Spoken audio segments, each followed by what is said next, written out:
Whenever you are. I haven't really done an introduction. We just wanted to like kind of talking, but hey, everybody, welcome back to another episode of the Women's Fittest. We're here with another edition of Chick Chat. Brooke Walker, Kira Newman, and Melissa Brodsky, and myself. This is a special edition because we're going to hopefully hit on a ton of contest prep stuff. So, you know, everybody submitted a ton of questions. We have a ton of stuff to go over. If we get off on a tangent, we can finish next time.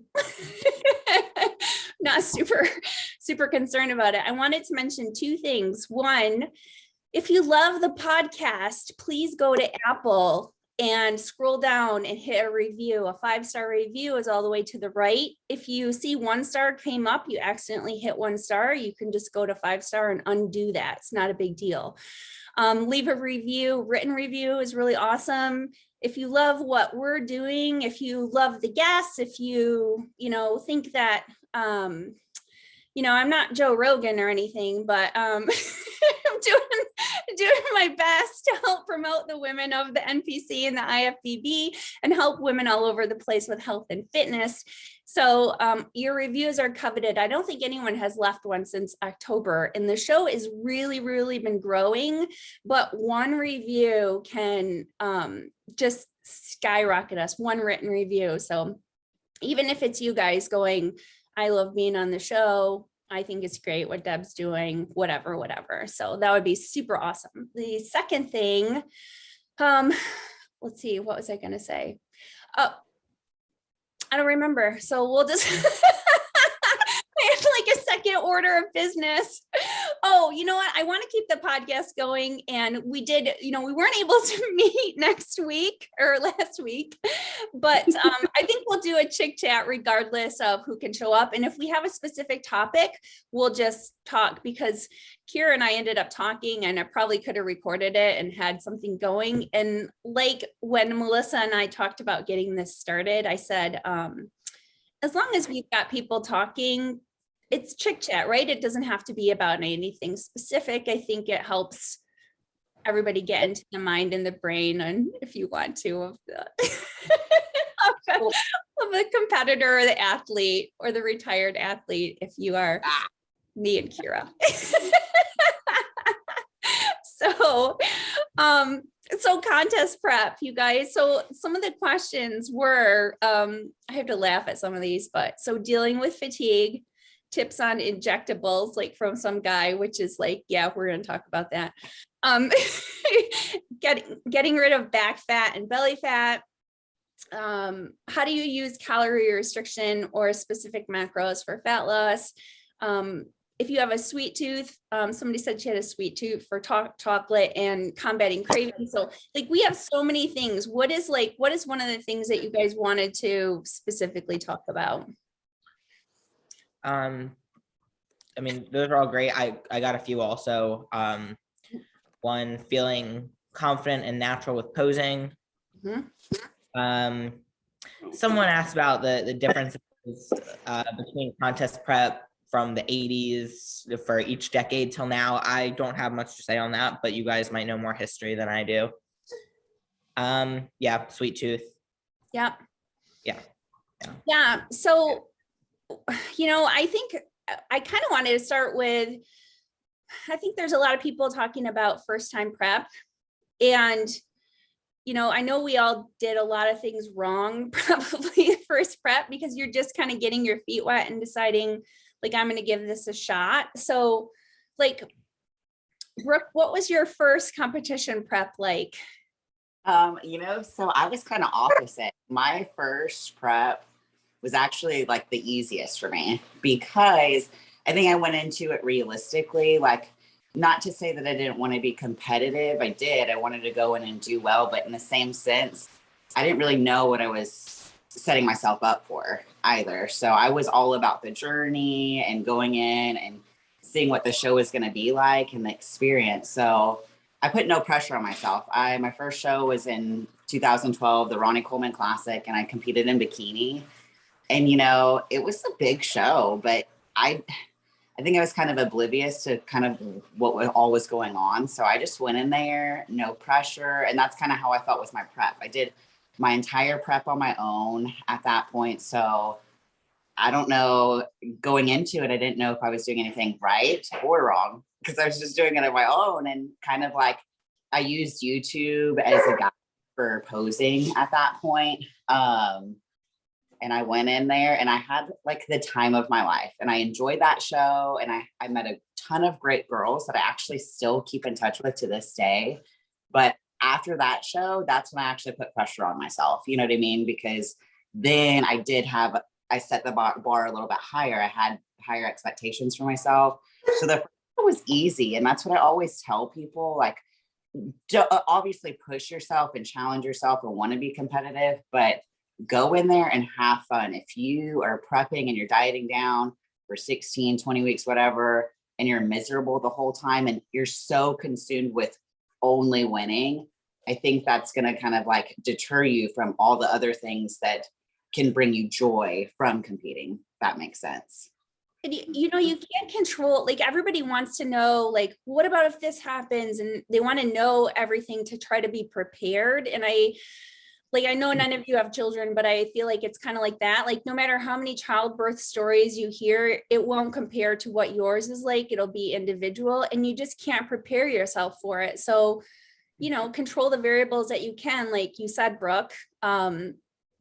And you can look at people online and learn from them. You know that you need to have a specific leanness, having an eye or a coach that makes sure that you get to that point.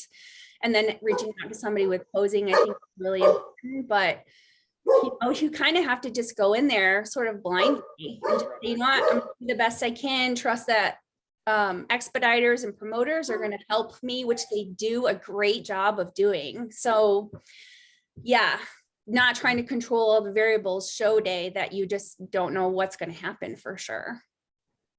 Absolutely. I mean, my first prep, similar. I'm sure it's very different now. Prepping for the first time. I was 2014. I also did bikini.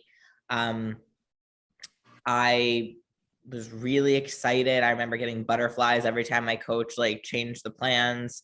But again, I wasn't on Instagram with it. I didn't know anything about bodybuilding. I had no idea what to expect. And right, it wasn't until after that first show that I actually felt like, okay, you know, I placed 5th in my first show. So I got, you know, the picture and the medal, and it was like, all right, I'm doing something now, set the bar a little bit higher, and have some expectations. But that first one, it's just like, I just felt excitement, and I didn't experience comparison to anyone else. My gym that my coach trained out of held posing, you know, free posing every week. So I went to that. You know, I didn't realize at the time how important posing was.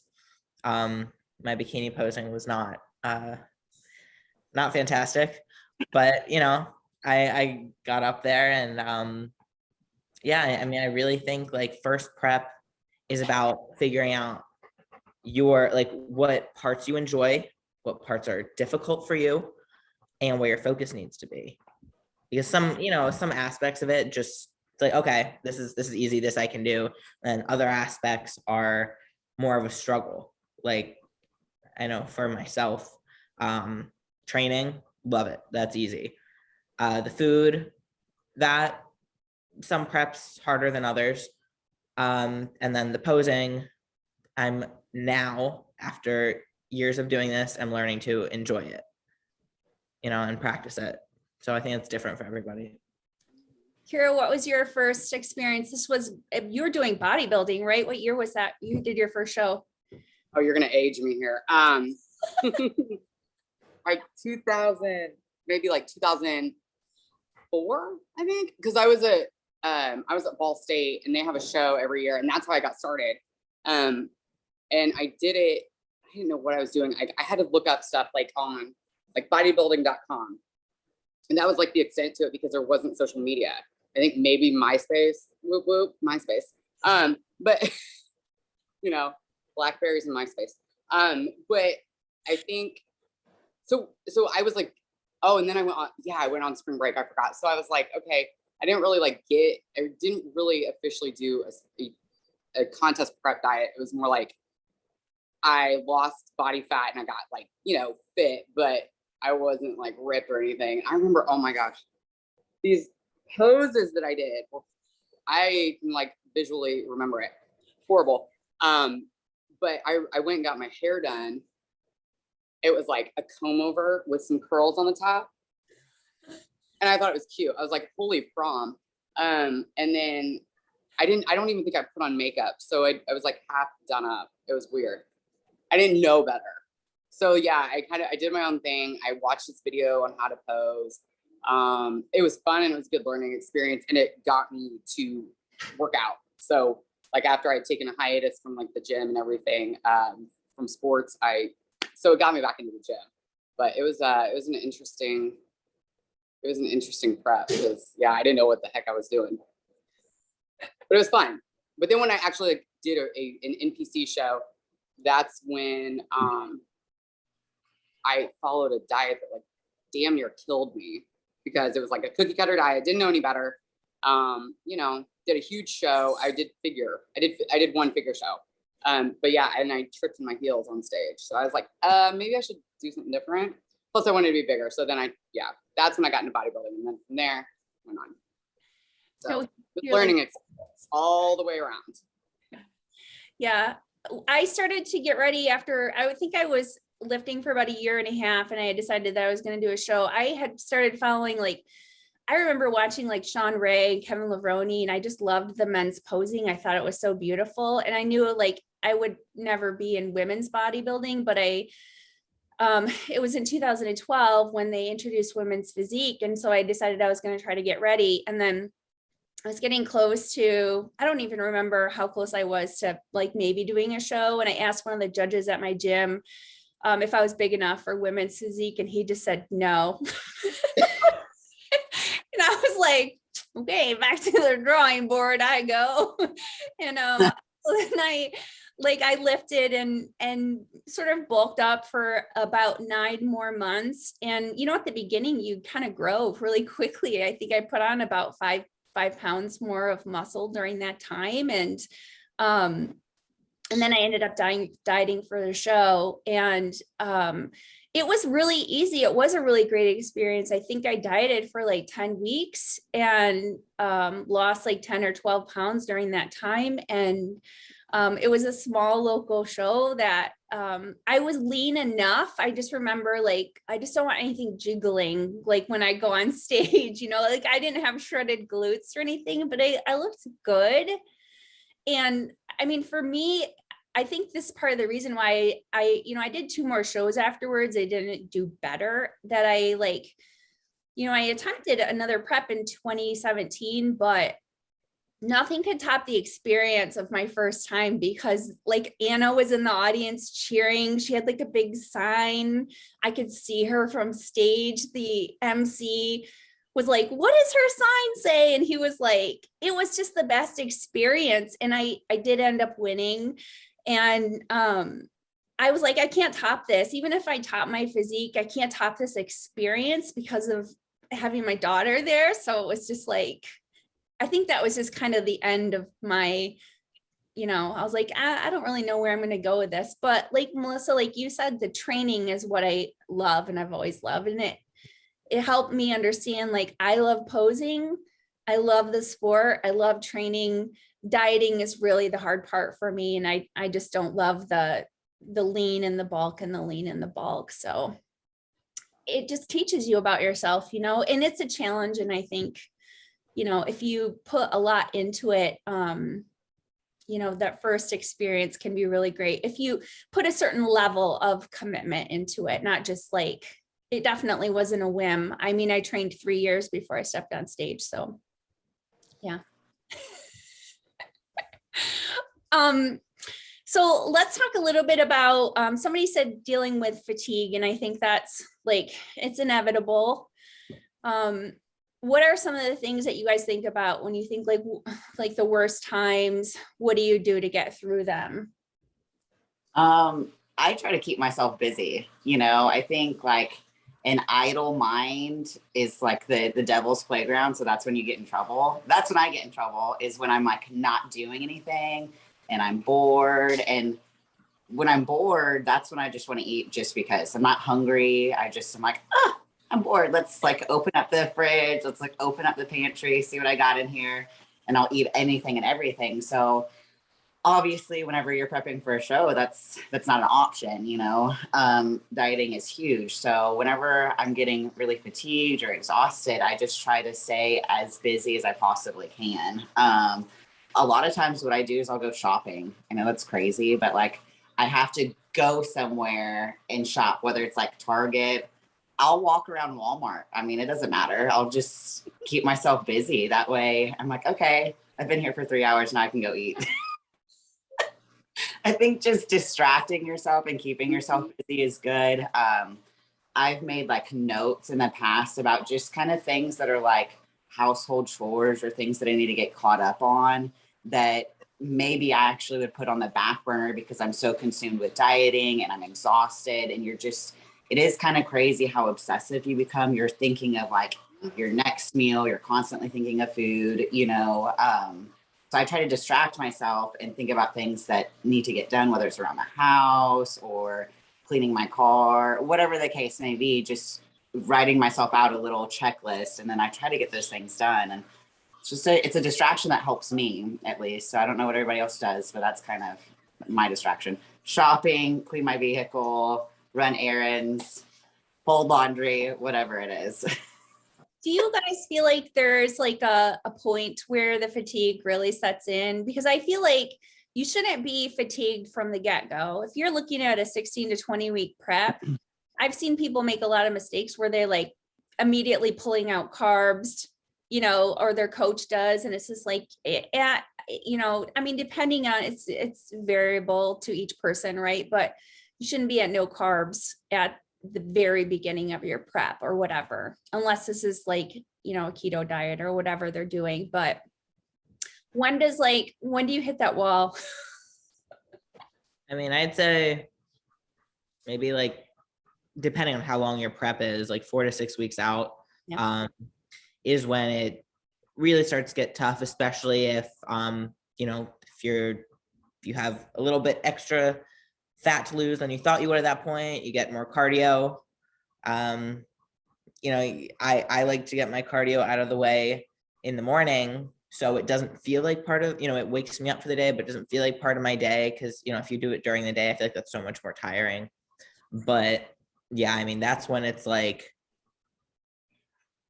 everything is just like, you think about the next thing that you have to do, but then you also think about how tired you are. And I mean, like, we laugh when Brooke said the shopping thing. That's such a good idea. I mean, because I do the same thing. I'm like I remember even in my first couple preps, like I'd be at work. I worked at a gym. I just like was like on the floor and I'd rack weights and stuff.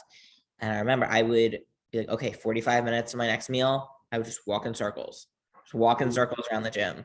And you just have to distract yourself, especially when that fatigue kicks in, because you're not doing much else, I think it's really important to understand, again, what's normal. And I remember I had a conversation with Luke Sando several years ago. What was in 2017 when I was getting ready to do that second prep. And I was just like, I'm just getting really prepared for, fatigue.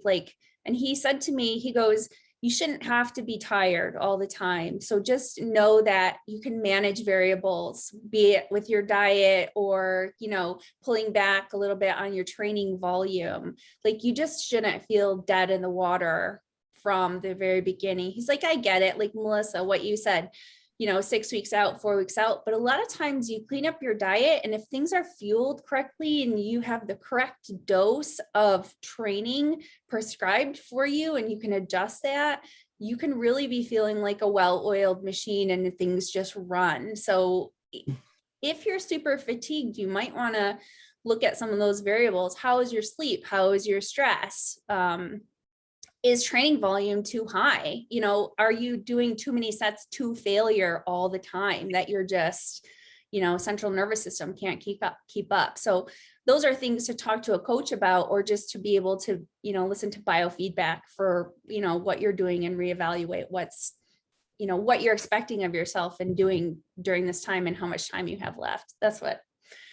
Absolutely. I mean, especially like if you, like this past year and this coming year, back-to-back shows, what are you going to be? And back-to-back could be, a few weeks apart. Are you going to be fatigued for 4 to 6 weeks out for that first show and then continue to be fatigued? There has to be something tweaked so that you do feel like you can keep going. You shouldn't be, like you said, like dead that entire time. Otherwise, you're not going to show up your best if you're not feeling your best. This is also when I incorporate fat burners with clients a lot, for health and general health and fitness. I do get women like, hey, what about these thermogenics? I never have anybody use anything like that aside from, your caffeine and your coffee or your pre-workout, because I feel like you have to go off them. So it's kind of like a quick fix that it's fake, but for prep, a lot of times I'd say around 8 weeks out, I'm like, hey, if you want to try to find a fat burner that you like, that's going to give you a little extra caffeine, a little bit more energy. I know I've utilized those in preps as well. And you're fighting your body's natural fatigue, and that gives you a little bit, not just to burn extra calories, but to give you a little bit of extra energy. So otherwise I would say I don't recommend those types of things, but for contest prep, I definitely have clients taking thermogenics if they're comfortable taking those types of things, just over the counter stuff, of course, but yeah. Right. With the awareness that at some point you stop. Of course. Yeah. Yep. And we always, yeah. I think kind of touching, I'm always good. Like I typically diet for about 16 weeks, for all of my preps. I'm good the first 8 weeks, like halfway through. And then once I get to become 8 weeks out, that's for me where I start to get kind of tired. And that's also kind of that time frame, kind of like Melissa was saying, where I'm like, am I on point? Am I ahead of schedule? Am I behind schedule? I kind of put a little extra pressure on myself going forward. But then for whatever reason, it seems like every 2 weeks after that, I'm like 8 weeks out, I kind of hit that wall. Then I start to acclimate and adjust, and I'm good. 6 weeks out, I'm like, okay, here we come again, and there's that just like fatigue sets in again. Then I'll adjust. 4 weeks out and going forward, that's where I'm kind of like, I'm taking it day by day at that point. 4 weeks out, I'm really just like not focusing on how many weeks out I am. I'm like, today's Monday. Let's get through Monday. You know what I mean? Let's get through Tuesday. And going forward, 4 weeks out is kind of where you can see the light at the end of the tunnel. But then again, it's like you're so tired. It's hard to kind of get through it. So I focus on day to day, about 4 weeks out. I'm impressed. You know what day of the week it is.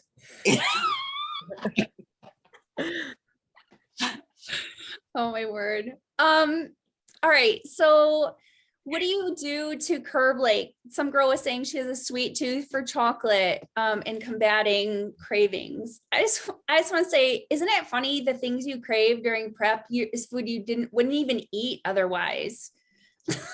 100%.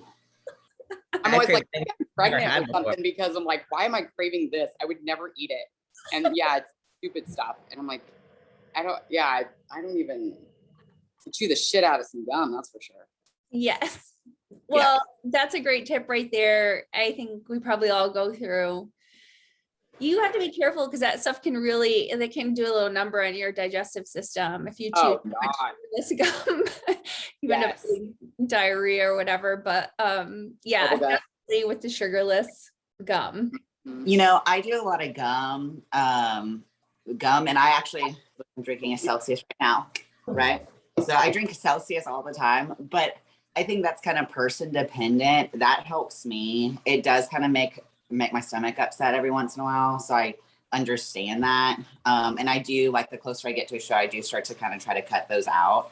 But I will tell you, and there's some people that do like diet sodas. And if you're pretty used to that, I mean, I always tell people that that's okay. The only time I would like not recommend doing something is if you're really close to your show, don't implement anything new. So like you're not used to drinking diet soda and you're a couple weeks out from a show, maybe you don't start drinking it there. You know what I mean? But again, I think that's just person dependent. I like Celsius a lot and sugar-free gum. Those are my two go-tos. I can't have anything else because if I do, it'll set me down a slippery slope and who knows what I'll do. Right. So I was gonna say, I mean, same thing, like sometimes those sugar-free sweet things are helpful, but then sometimes what I do after evaluating what the craving is I have a non-sweet meal. I'll have an actual food meal, like chicken and vegetables or something, because that, you know, if I don't want it, I'm obviously not hungry, but if I eat it and it satisfies my hunger and now I'm not hungry anymore, I'm usually not going to have that craving. But if that doesn't work, of course, you know, something sweet and sugar-free, even, you know, protein powder.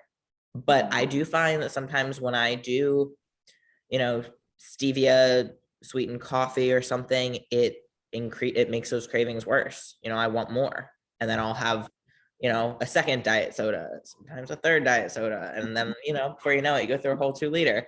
So maybe not do that.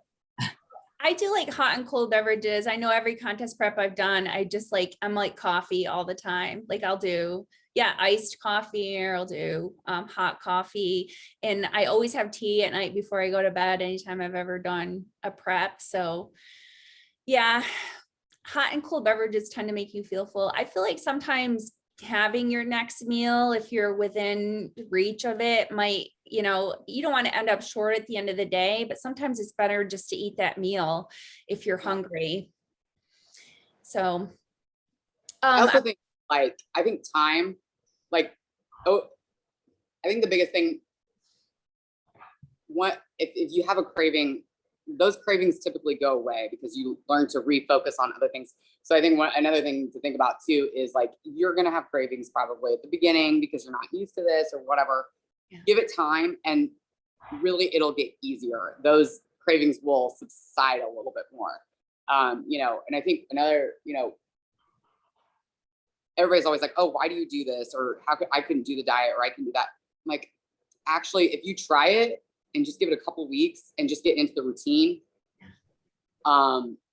it's so worth it. And trust me, if you like going through a whole prep, like you realize, oh, okay, this is why I did what I did for the whole time, and like really sacrifice things and really challenge myself. I think that's also, you can get into that habit too of thinking, okay, just give it time, it'll go away. And for the most part, it does. Of course, you know, you still have cravings, but for the most part, just being patient with yourself, really. Yeah. And then same as before, distraction. Yeah. Doing things instead. That's really key to a lot of this. When you like think about, so like a chicken or a fish and like rice and vegetable meal is going to stay with you longer, but sometimes if you like, I think it's good to have a protein powder to go to, because that helps you with, if you want something sweet. Like I know I've had a lot of clients whose last meal is usually a shake. And this is something that's actually really cool. If you take protein powder, like a scoop of your protein powder with, I think it's 2 tablespoons of water and a tablespoon of peanut butter, and mix it up, and it makes like this real thick. So like I got these little, they look like chocolate bar molds from Amazon, and you spread it in there and you freeze it. And it's like, just like it's like a Hershey bar, except it's kind of cold. So it's like frozen. But yeah, I have had clients on that, and they're just like, this is, you know, like when you're not dieting, you're like, this is okay. But when you're dieting, it's like gold, you know? So, I mean, people come up with cool little like stuff to do on occasion like that, that doesn't make you deviate too far from your plan or whatever. I have one that I do all the time. I actually forgot about it. So I'm sure you've all had like an apple cider vinegar concoction before.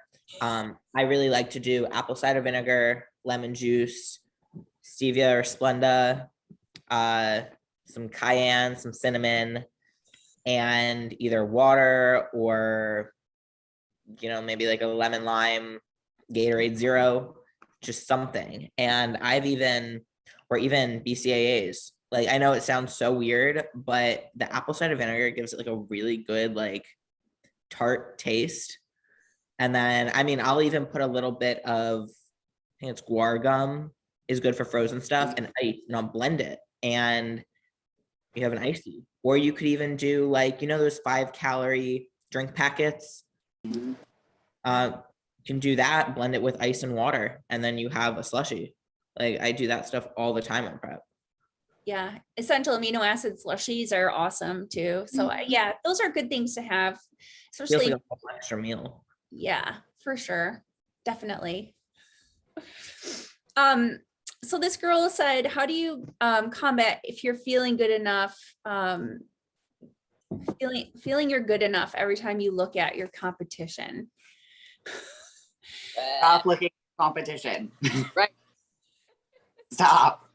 I think so. Like, whenever I started competing in 2012, I mean, obviously social media existed then, but it has become more and more pronounced going forward. So like, you see girls and guys are notorious for like, let me see who's doing this show, or let me search this hashtag and blah, blah, blah. And I can't tell you how many like of my clients will go and they're looking at a show and it's like, do you see this girl that's competing? And I'm like, who cares? Like, who cares? First off, there's so many different variables that you have no idea about. Like social media, we're all going to post our best picture. I mean, 100% I will post my best photo. Like, I probably shouldn't do that, but I do. I'm going to be like, I look terrible. Next, let me find a good one to post, So I'm not going to post like this god awful photo of me, like 8 weeks out, look how great I look, but in the same regard, so they're going to post their best angles, their best photos, blah, blah, blah. But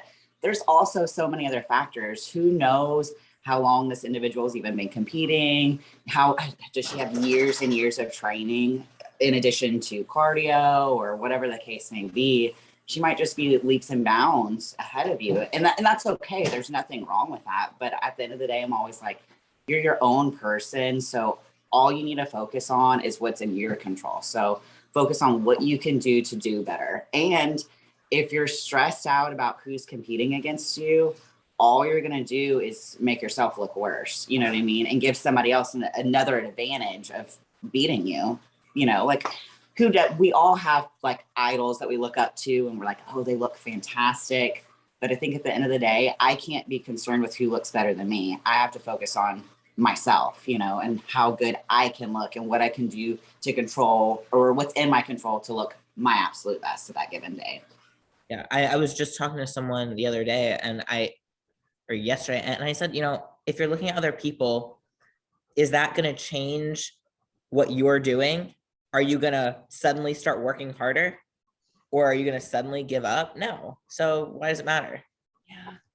There's, it's something about, I don't know what the dividing line is between Gen Z, Millennial, but there's definitely the younger generation. I'm gonna tell you a quick story. I was at the gym last night. This guy looked incredible, just freaking incredible. And I'm at Planet Fitness, and I mean, no offense to Planet Fitness, but you don't see like freaking jacked. Like I think he was doing accessories, arms and calves or something. But so you know how sideways and you're like, they're thick, and he had like tree trunk legs and probably lower half dominant a little bit. But I was like, this guy looks phenomenal, probably college student. So I stopped him afterwards. I asked him if he like did any sports or whatever. And I asked him if he was on Instagram. And I said, are you like a lot of the college kids who have like 6 photos of yourself from 2 years ago? He's like, yeah, I don't post a lot of my physique because I'm not super confident. And this is actually the second thing I was gonna say to intro the podcast.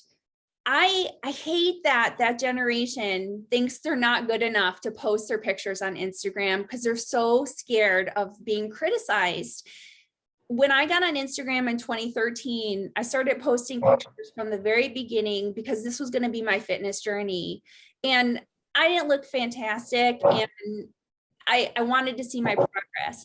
And what I was thinking was, if you're listening to the podcast and you are scared to post about your fitness journey, like I want to extend an invitation to say, post your picture, tag me. Like, I'd love to share it in my story. I'm sure any of us would, and give you a word of encouragement, because you should not be scared to like post how you are now when you're doing what you are trying to do to get to where you are, and wait until you're there, because there doesn't really exist, and you're never going to, you know, it's like, you got to be happy now in what you're doing now and continue to learn and grow. This guy looked freaking phenomenal.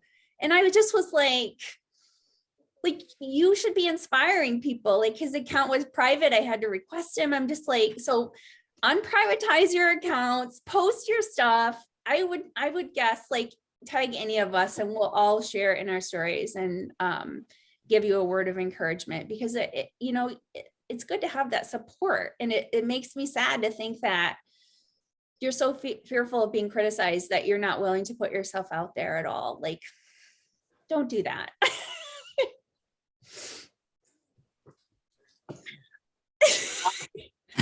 I mean, there's no reason to feel like unworthy. You know, that is it's super sad, especially someone who's working that much and that hard.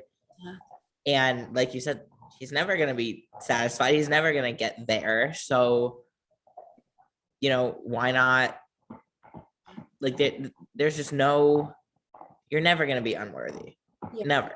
You know, you're especially if you're that focused, you're working that hard, you're creating something for yourself. You're clearly not doing it for other people, you know? Well, and you're always going to feel like you need to fix things or whatever. Like, we're never satisfied as people, like as humans. Like, we're always like, oh, you know, let's fix this, let's do that. So, I mean, yeah, there's no reason to just hide, because you're always going to want to be better no matter what.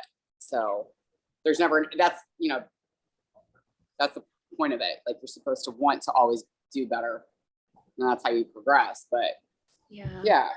Oh, can I give a quick shout out to the asshole who hacked my Instagram and deleted it? Thank you. What? Really? Oh, it's okay. Andy the Catahoula is still going strong, just FYI. So you can't tag me. When did this happen? Oh, like about a week ago, I think. I just haven't done anything about it yet. I mean, like, as in, and when they tried to blackmail me, I was like, what? You really think I'm going to pay to get my Instagram back, sir? Please. Oh, no, I didn't even. So if I go to your Instagram, it's not you? Well, I don't think it's anything. I think it's like a blank page, like a Taylor Swift blank space. Oh yeah, but no, it doesn't exist. Yeah. So many people have gotten their Instagram accounts hacked lately. Don't click on anything. I'll say that. Yeah. Don't fall for it. Not found. Yeah. Are you gonna start a new one? Probably. I've just been lazy about it. I'll start a new. Yeah. Oh my gosh, that sucks. They just figured out your password. Look, listen. I don't want to admit this, but I will, because I don't. I feel like I might have clicked on something. You clicked on it. Didn't have. Yeah. No, it's like, I had a girl who I met at the gym, but she lived in Texas. And so I was like, hey, what's your Instagram? Because she was getting ready for a show. I just got I got a DM from her 3 days ago. And she was like, hi, I have this great opportunity. And I was like, oh, this is you've been hacked. Yeah. And I was like, really? What is it? Exclamation points. And she's like, I just got this. I don't remember what it was, something. All I had to do was pay tax on it. Like, that comes up and I go, oh, so you got hacked. And then they like deleted that. And then I went and looked on my podcast page and it was the same thing, like same a message from her as well. So I end up blocking those accounts because I don't want to accidentally click on anything or get any messages. But they pulled that message down so fast. I screenshotted it, and then the opportunity was already gone from the hit unsend. So sneaky rats. Yes. Oh my gosh. Mm-hmm. Hey, let's talk about, okay. So, feeling confident and natural with posing. This is like, I think probably the most overlooked aspect of getting ready for a show, wouldn't you say? Yeah. 100%. Yeah. First and foremost, I'd say fake it till you make it, because not Yes. comfortable. It's not. I mean, if you don't have a background of, you know, being on stage like that, of connecting to your body in that way, it is awkward, but you just have to do it anyway and pretend that it's not, and then eventually it's not. I just did a seminar yesterday that was really cool, and I forget if it was Bill or Gary, who was talking about on the NPC level, when you are learning to pose, don't watch pros.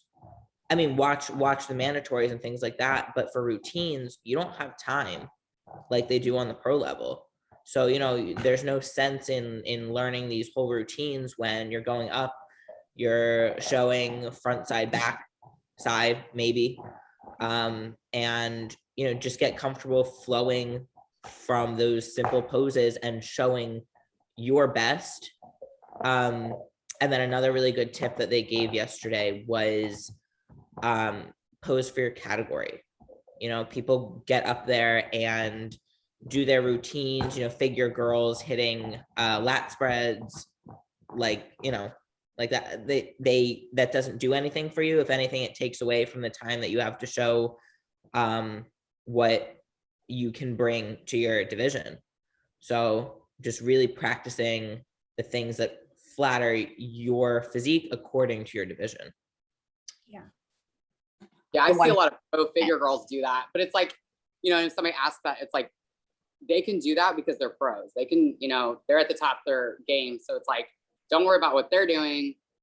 They can do it at this point. And yeah, like, keep it simple too. I think trying to like do all these like fancy moves, and if you're in physique and you're trying to like time up your, you know, your poses to the music or something, like it never works out. Like, I always stress that it never works out the way you think it's going to. So if you can just like keep it simple, it'll translate on stage a whole lot better. Absolutely. I actually completely agree with everything that was just said. Something that's always stood out to me is something that Sandy has mentioned, and I've heard her say this so many different times.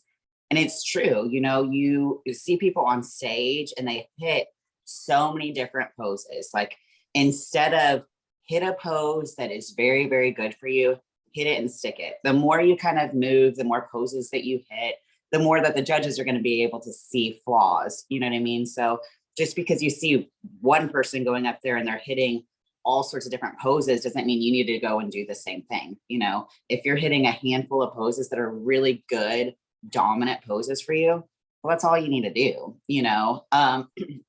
And, you know, I expedite for the whole Midwest region. So I will touch on the whole like timing thing, because I see that all the time. You have amateur competitors that are coming in and they're mimicking their favorite pro, and that's great. And I love that you're like watching your favorite pro and their posing is great, but you don't have all the time in the world. So whenever you come out there and you've practiced Ashley Kaltzwater's bikini walk, you know, she's coming out there, they get mad at like the expediters, you know, and then you have these competitors that are pissed off because they're like, they rushed me and blah, blah, blah. Well, that's not the case. You know, you don't have all the time in the world. So don't go out there and think that you're competing in the bikini division and you have 60 seconds to go out there and pose, you know, because that's not the case. And any expediter is going to kind of, okay, next, they're going to push somebody out that's behind you to go out and start hitting those poses. So yeah, go and see some poses that maybe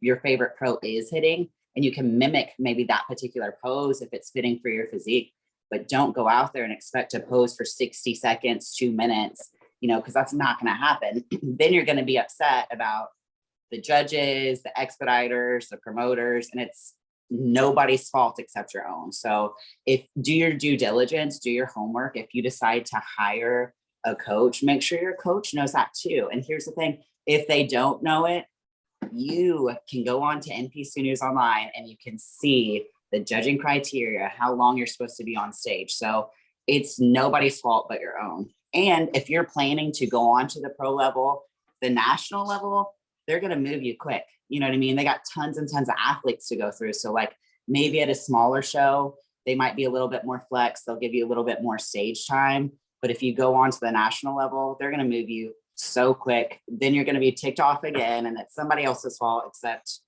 just taking blame and say, you know what? I didn't realize that I didn't have that much time to pose, you know? So do your homework. And I so want to tell Melissa, like, I'm big on fake it till you make it, because whenever you walk out on stage, I tell everybody, regardless of the division they're in, I want everybody to radiate towards you. So like, claim that. I want people to be like, dang, I cannot take my eyes off of her. You know what I mean? So if you're confident and just, you can even have a smile on your face, even if you're so nervous, just smile, breathe. That in itself will radiate confidence.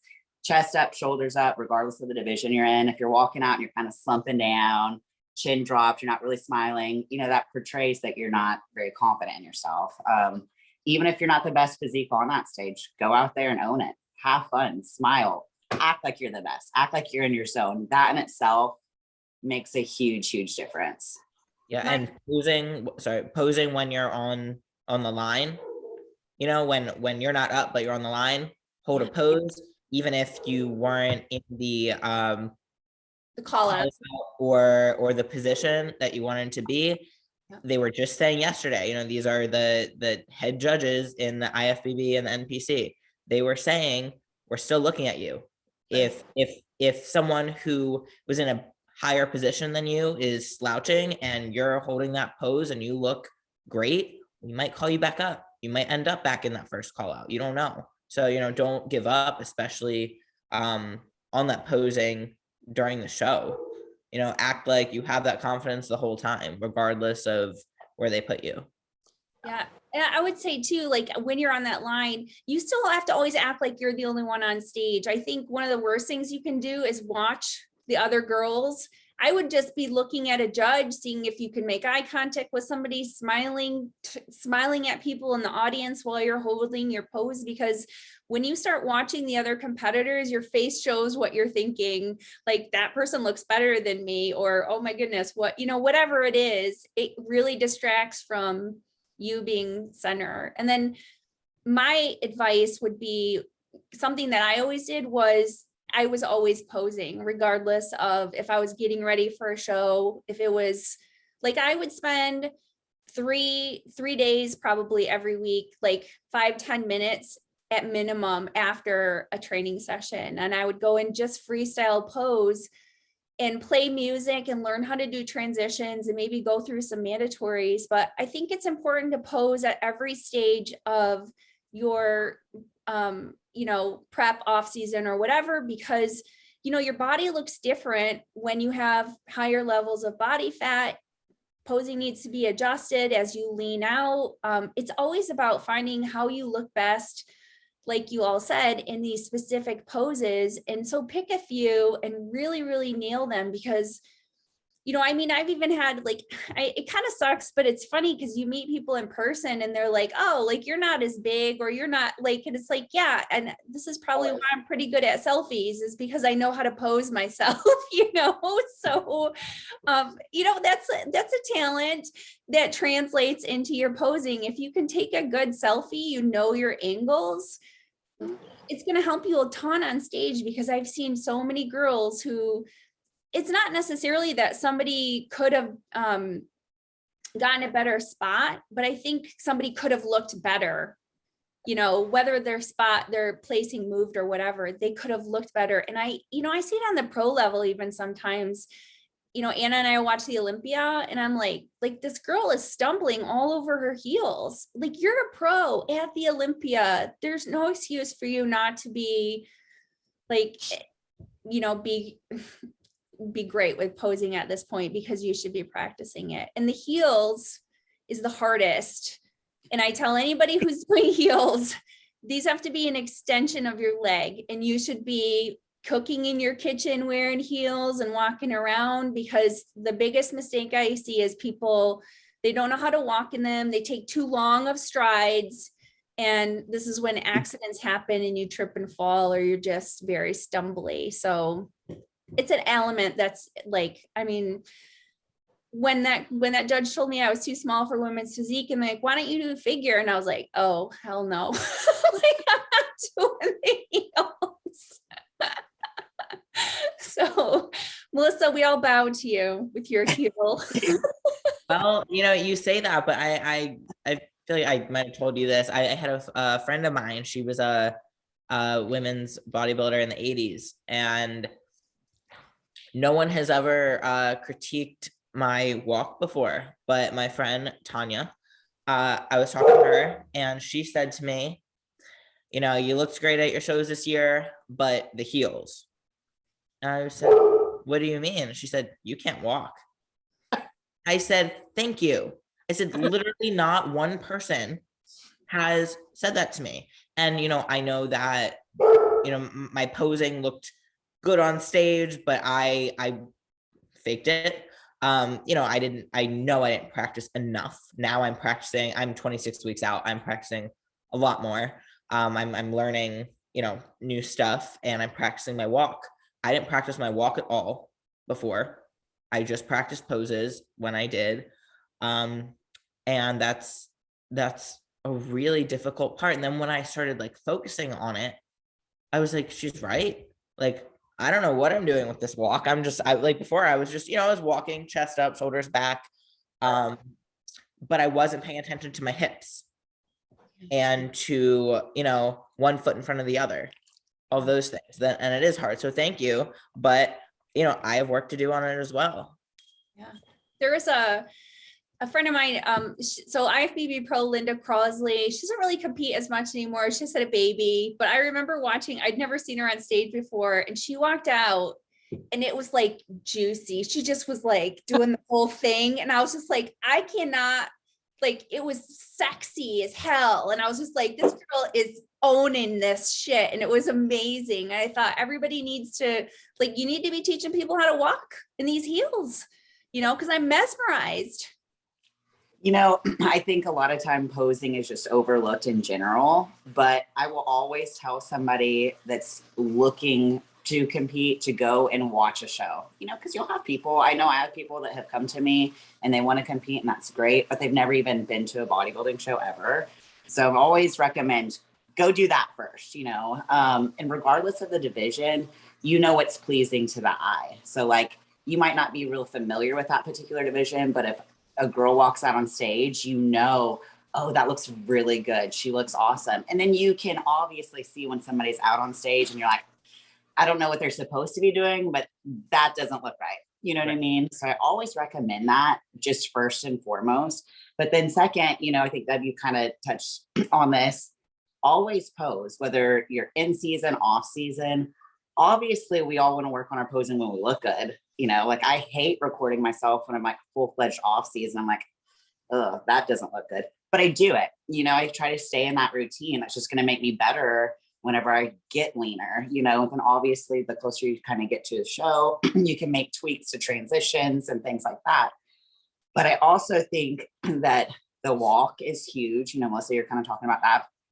You'll see if you're kind of watching the judges, when someone's like center stage, they might be looking on that line or who's coming up next. So like the minute you can see anybody in that audience, or if you can see the judging panel, I always tell somebody your switch is flipped going forward, because even though you're not center stage, you might be getting judged right then and there, so you need to kind of radiate that confidence from the moment you're walking center stage, the minute you're walking off to that diagonal, to the moment you're standing on that diagonal. If those judges are kind of like, I'm not really into this girl or whatever, you'll see them kind of going up and down that line, and they might see somebody that they're like, I want to get a better look at her. She looks good. So always, always, always, regardless if you're discouraged, you're not very confident, or it's not going in the direction that you want it to, still portray that on the line.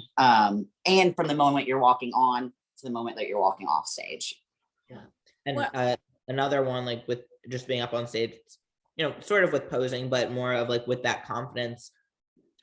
First of all, know your number. That's what I was going to say. When they call you and they tell you to switch places with someone, walk in front. Yes. If the other person walks in front too, and you end up, kind of behind them, but in front, it's better than walking behind the other girls who are on the line. You want to be in front as much as possible at all times. Obviously you're not pushing each other, but respectfully get in front.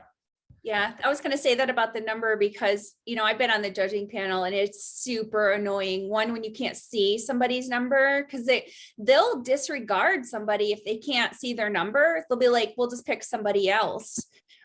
So, make sure your number is facing where the judges can, it doesn't have to necessarily always be on one side, but make sure the side it's facing the judges so that they can see. And then, yeah, Melissa, like you said, make sure you know what your number is so that when you're called, you're not deer in headlights wondering why somebody's not moving when it's supposed to be you. So yeah, for sure. I had one more thing to kind of touch with on posing. I think a lot of times too, don't necessarily put too much emphasis on your individual routine, right? Like I'm not saying don't practice it. Obviously, yes, practice that, but be mindful that anybody can look good on stage when they're on stage by themselves. You know what I mean? So whenever you're in that lineup, you never know truly how good you look until somebody's next to you and they look better. You know what I mean? So make sure you're practicing your comparison round too. And I think a lot of times people get so consumed on their individual routine, they forget about the actual, you're getting judged when you're alongside girls next to you. You know what I mean? So be mindful of that, practice those angles, make sure your transitions are smooth, practice it in all aspects, not just your individual routine, all of it. And if you have somebody, I always kind of recommend if you have seminars that are local to you, go to those, take advantage of them. If there's a IFBB or NPC head judge there, they're going to give you feedback, take advantage of that. Look at YouTube. Obviously, that's a big source. But if you have anybody that's local to you that competes in that division or not, practice with girls alongside you and kind of get used to having people alongside you during, practicing as well. That way, come show day, it's not going to throw you off when you have two girls next to you. You know what I mean? Your mandatories should if you showed them to somebody who knows anything about bodybuilding, should not look weird. You know what I mean? Like they should not be able to point out things like you might be like, oh, you could do this, or I would try this, but it shouldn't you just shouldn't have weird things going on, real pointy elbows or arms out or leaning very far forward. Quarter turns are the hardest thing. It's the reason why you're judged on those initially is because there's really not a whole lot you can do to make yourself look better when you do them. It's exactly what you look like. So yeah, the quarter turns and mandatories really, that is definitely key because yeah, your posing routine. I know some people go through planning everything out. Like Kira said, I'd always been somebody like, I'd hear a song and I'm like, oh, I'm going to practice posing to this. And you just kind of work on transitions and probably could walk out on stage doing any song just because I know how to do transitions. It wouldn't be anything wowing, but you know what I mean? So, but yeah, the mandatories are what you get judged on. So get those right. How far out do you start prep and how long was your prep into your pro debut? So go. I usually say that like 20 weeks. Oh, sorry. Go ahead, Brooke. No, you go ahead. No, you. I've always prepped for about 16 to 20 weeks, that's always kind of been like my sweet spot. And some people might prep a little bit longer or a little bit shorter, but 16 and 20 weeks for me is nice because I feel like I can ease into it. I'm not as stressed. We can slowly take out things, slowly incorporate things, whatever the case may be. Plus, I think sometimes you don't really know how long you're going to be prepping. So like that might be show number one that you're looking to do, but you might continue on from that point forward. But 16 and 20 weeks has always been my go-to. And even if I'm going to prep for 16, mentally, I start like making sure I'm cleaning things up at that 20-week marker, right? I kind of start to buckle myself down. Yeah, I think people need to not be afraid to move a show. You know what I mean? Like if you're not going to be ready for a show, I think it's really important to have a couple shows picked out, because the last thing you want to do is try to crash real hard into a show and try to make it. Like, you want to be ready a couple weeks ahead of time, ideally, so that you can work on, I think one of the questions was like about peak week and managing those variables. And you can't do that if you're not lean enough. It's going to, like, there's no magic you can do to make peak week work if you're not lean enough. It's just not going to happen. So yeah, 16 to 20 weeks, I think is, and I think people overestimate how much body fat they have to lose as well. Like, I've had women who want, like, well, I want to do this show and it's in, 20 weeks or whatever, and they've got 30 pounds to lose. If you think about doing the math, like, aside from the first week or two where you drop off a good, you might drop off a good chunk depending on how much body fat you have, but like, then you're looking at 1 pound to a half a pound a week at most, I would say. So, do the math that way and you can see, but I mean, a lot of people they underestimate how much body fat they have to lose in order to be lean enough for stage. Wouldn't you say? Absolutely. And then on top of losing body fat, you lose that body fat. If you had a lot of body fat to lose, now you probably have skin that needs to tighten up, and that takes even more time to tighten up. That doesn't snap back into place if you've put on enough weight. Like, I know in my off season, a lot of my fat goes to my butt, and so right under my butt, I'm gonna have plenty of skin that needs to tighten back up, and that's an additional few weeks and additional cardio that it takes to get that back where it needs to be. Yeah, wherever you have those problem areas, those are going to be the last place where the fat's going to come off and where the skin is going to tighten. I know a lot of moms too, who the belly fat that skin will tighten up quite a bit. But again, you have to be at that lean state for, a few weeks at least for it to happen. So yeah, it's tough. I would love for my fat to go to my ass. It doesn't though. Yeah, but then you have to get all new pants all the time. or you get like lines like where the seams of my pants are. It looks like I'm just super dehydrated all the time because it's so indented. Yeah. Oh wow. So we say. So for your pro debuts as well, still you would just say average about 16 to 20 weeks. Yeah. Hell yes. Yeah. 20 weeks for sure.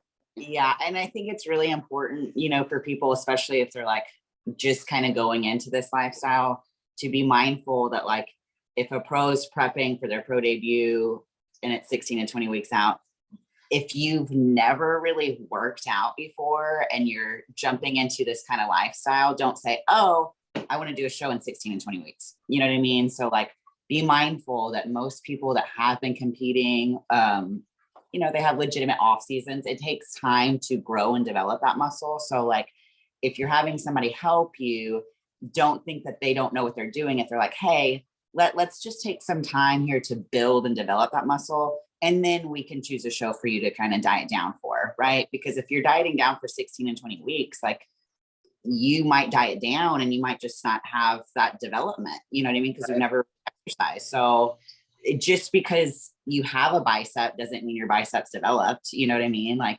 so be mindful of that. And the stage is always there. So don't hesitate. And just like you said, if you kind of have to push back a show, that's completely fine. At the end of the day, no one's going to know, oh, Sally Mae didn't compete at the show this, in 17 because she wasn't dieted down. No one knows. No one's going to care. So do what's best for you. Hold yourself accountable. Be realistic. And the stage is never going anywhere. It's always going to be there. Well, in 2017, when I was getting ready for Masters Nationals, I was like 3 weeks out and I just was like, there's no way I'm going to be ready in time. And we had planned a family vacation to Mexico the week after.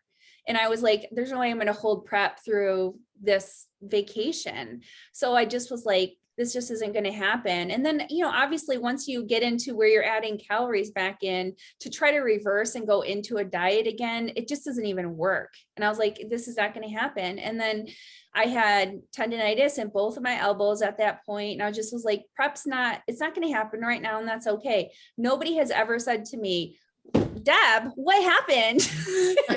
We never saw you at Masters. What, like, everybody's life goes on, whatever you learn from your experiences. And, I didn't have an exit strategy at that point. I didn't have a second show picked out or a possibility, and it wasn't a possibility, and life goes on, Yeah. Brooke, when you were talking, it reminded me when you're talking about how you need to develop muscle to get to stage. When you're first starting out, and for a long time after that, a lot of, like, I get a question a lot, stage weight, off-season weight. It's not gonna be the same every year. Not at all. I mean, that doesn't exist. And, you have to wrap your head around the idea that, let's say you're really lean for your first show, but you don't have muscle mass. The next year, you're going to be heavier on stage. So don't identify with that stage weight number. You can absolutely progress and be heavier. Muscle weighs more than fat. And your next off season, you're probably going to get heavier than you were the previous off season. And that's progress. You have to be able to look at that in a positive way. I know we talked about it last time, how the scale can mess with your head, but there are lots of ways to measure progress, and you can't be stuck. If you're going to progress, why would you expect to be the same as last year? Yeah. I know. Be different. On Brooke's note, I ran across this post a couple of days ago. I wanted to save it. It's from Team 3DMJ. And they were talking about criteria for first-time competitors. And I had made a list of this before, but one of the points in here, because I've run into a lot of women who, like, they do a weight loss and then they want to step on stage.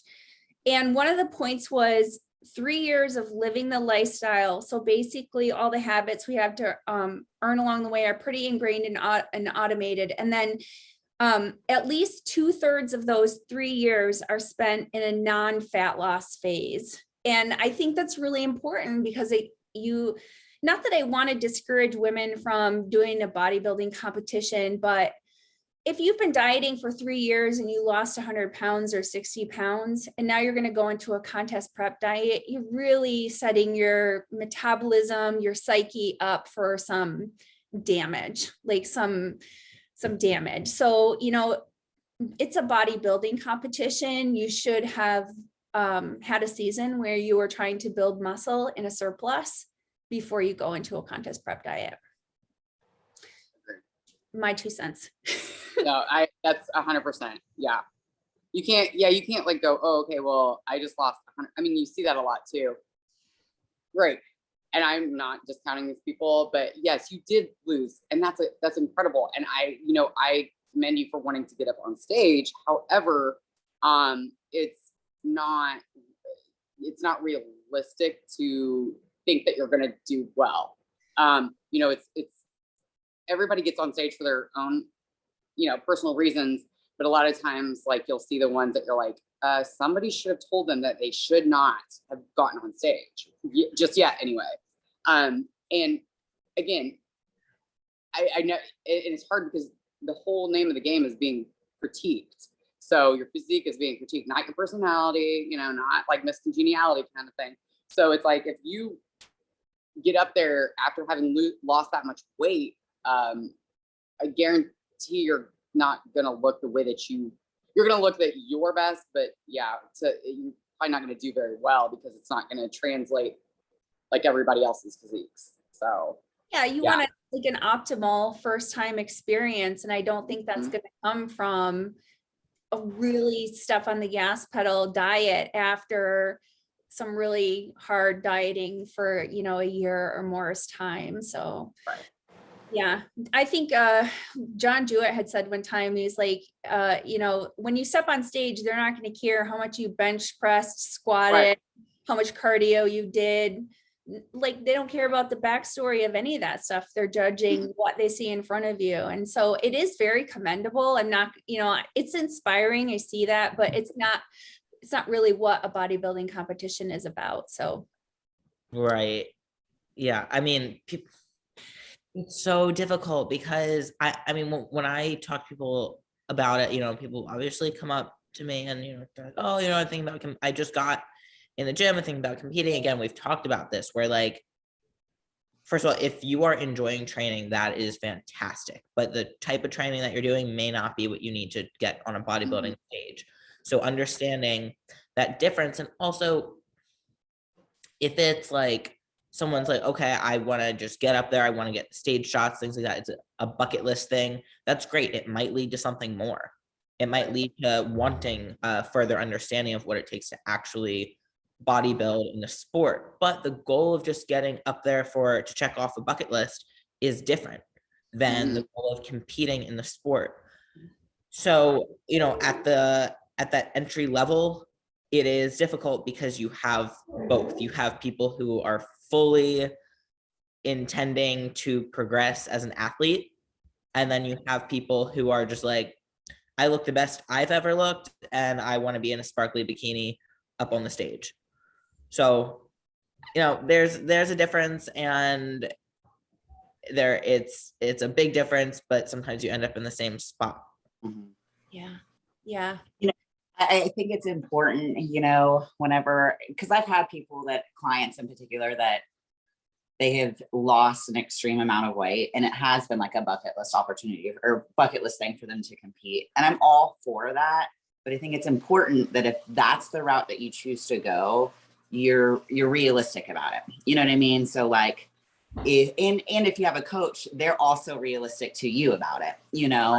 I think oftentimes people go up there, and the individuals that I've had that are more like lifestyle, they've lost a lot of weight, they just want to get up there and do it. They are realistic, and they're like, I had a woman in particular that, she's older, she's lost over 100 pounds, and so she did have some loose skin, but she knew it. She knew going into that show that she wasn't going to win. She was going into that show for the experience and basically just to like showcase all of her hard work.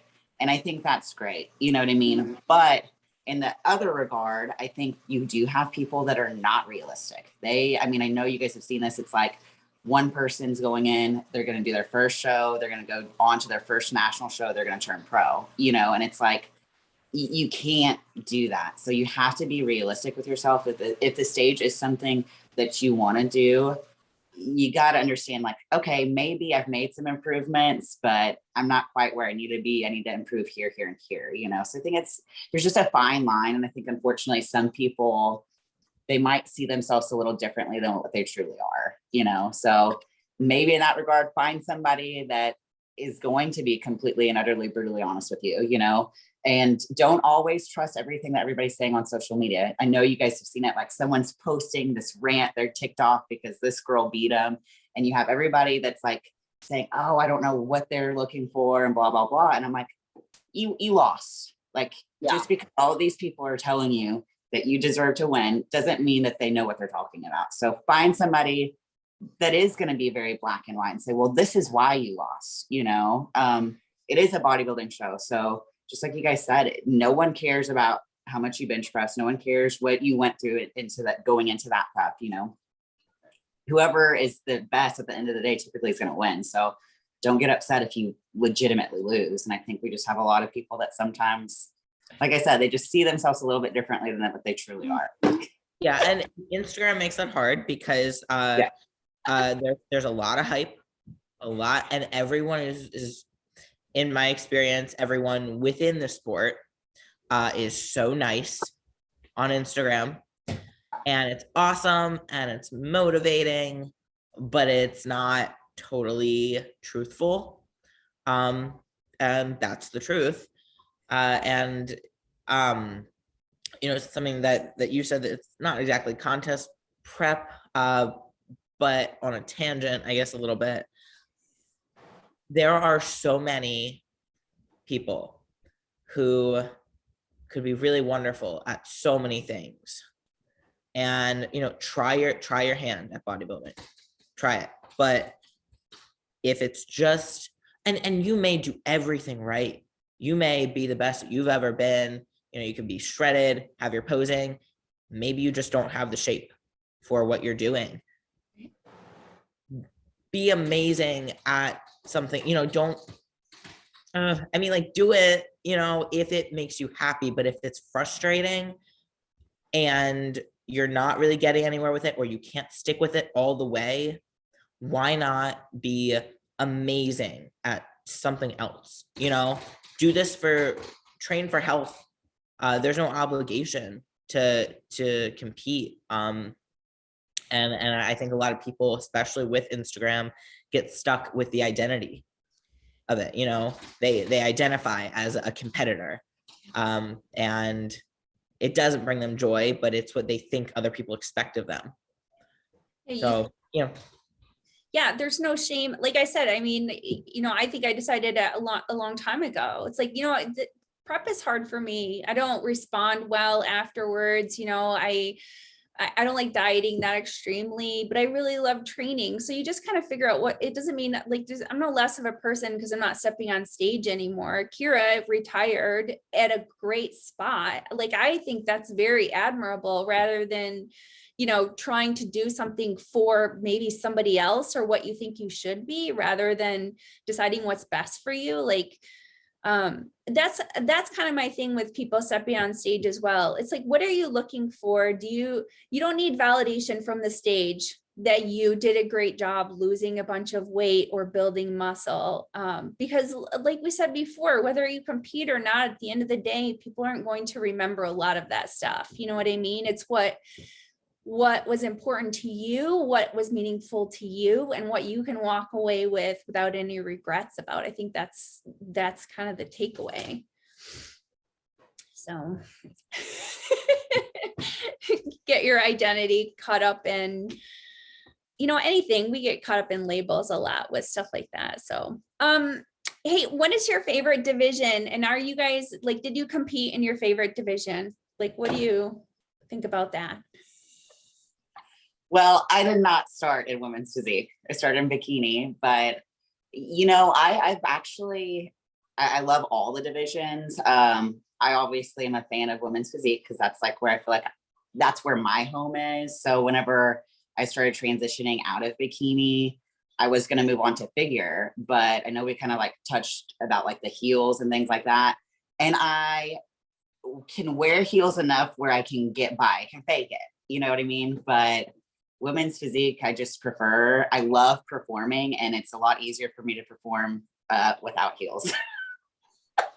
So firstly, that's my favorite division, but I love them all. I've always been a fan of every single division, and I think each division serves a purpose. I actually think wellness being implemented is going to be huge, and I think that to me, I actually think that it's a really appealing division because you have girls that have muscle, but they still have that sex appeal, they have curves. So I think wellness will be a very, very interesting division in years to come. And I think it's going to have a lot of girls kind of like trying to push and make their wellness debuts. But personally, I love women's physique.